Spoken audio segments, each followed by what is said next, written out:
ବାନାର୍ଜୀଙ୍କର କ୍ଷମାଟା ହଟିବା ସେ ଏବେ କହୁଛନ୍ତି ସେ ଇସ୍ତଫା ଦେବେନି ତାଙ୍କ ପଦରୁ ସାର୍ ଏଇଟା କେମିତି ଦେଖୁଛନ୍ତି? ମୂଳ କଥା ହଉଛି ଏଇଟା ଗୋଟେ ଅତ୍ୟନ୍ତ ପିଲାଳିଆ କଥା। ନିର୍ବାଚନ ସରିଲା ପରେ ବିଧାନସଭା ଭାଙ୍ଗେ, ବିଧାନସଭା ଭାଙ୍ଗିଲା ପରେ ପରବର୍ତ୍ତୀ ପ୍ରକ୍ରିୟା ହେଉଛି ସାମ୍ବିଧାନିକ ପ୍ରକ୍ରିୟା ହେଉଛି ନୂଆ ବିଧାନସଭାର ବିଜ୍ଞପ୍ତି ପ୍ରକାଶ ପାଇଲା କ୍ଷଣେ ସେଥିରେ ଯେଉଁ ଦଳ ସଂଖ୍ୟାଗରିଷ୍ଠ ଥିବ ସେଇ ଦଳର ନେତାଙ୍କୁ ରାଜ୍ୟପାଳ ଡାକିବେ ସରକାର ଗଠନ କରିବା ପାଇଁ। ତେଣୁ ପୁରୁଣା ସରକାର ଇସ୍ତଫା ଦେଲେ କି ନଦେଲେ ତାର କିଛି ଫରକ ପଡ଼ିବାର ନାହିଁ।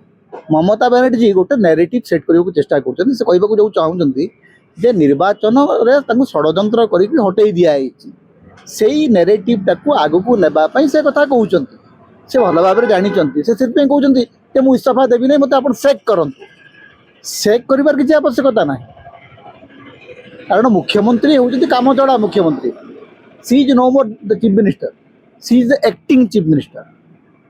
ଆକ୍ଟିଂ ଚିଫ୍ ମିନିଷ୍ଟର କେବଳ ରାଜ୍ୟପାଳଙ୍କର ଦୟାରେ ସେ ମୁଖ୍ୟମନ୍ତ୍ରୀ ଅଛନ୍ତି।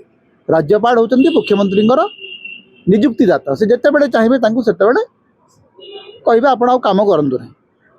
ତେଣୁ ଆକ୍ଟିଂ ଚିଫ୍ ମିନିଷ୍ଟରଙ୍କର ଏମିତି କିଛି କ୍ଷମତା ନାହିଁ ଯେ ସେ ଇସ୍ତଫା ନଦେଲେ ଗୋଟେ ସାମ୍ବିଧାନିକ ସଙ୍କଟ ସୃଷ୍ଟି ହେବ, କାରଣ ତାଙ୍କ ସହିତ ବିଧାନସଭା ନାହିଁ।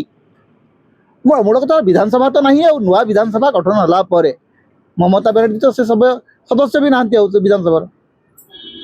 ତେଣୁ ୟାକୁ ନେଇକରି ଯେଉଁ ଆଲୋଚନା ଚାଲିଛି ସାରା ଭାରତରେ, ବଡ଼ ବଡ଼ ଓକିଲ ବଡ଼ ବଡ଼ ସମ୍ବିଧାନବିତ୍ ବସିକି ଆଲୋଚନା କରୁଛନ୍ତି, ମାନେ ୟାଠୁ ଭଳିକରି ମାନେ ଦୁର୍ଭାଗ୍ୟଜନକ କଥା କିଛି ନାହିଁ। ଏଇଟା ଗୋଟେ ପିଲାଳିଆ ନିଷ୍ପତ୍ତି ଏବଂ ଏ ନିଷ୍ପତ୍ତିର ବିଶେଷ କିଛି ପ୍ରଭାବ ସାମ୍ବିଧାନିକ ଭାବରେ ପଡ଼ିବାର ନାହିଁ।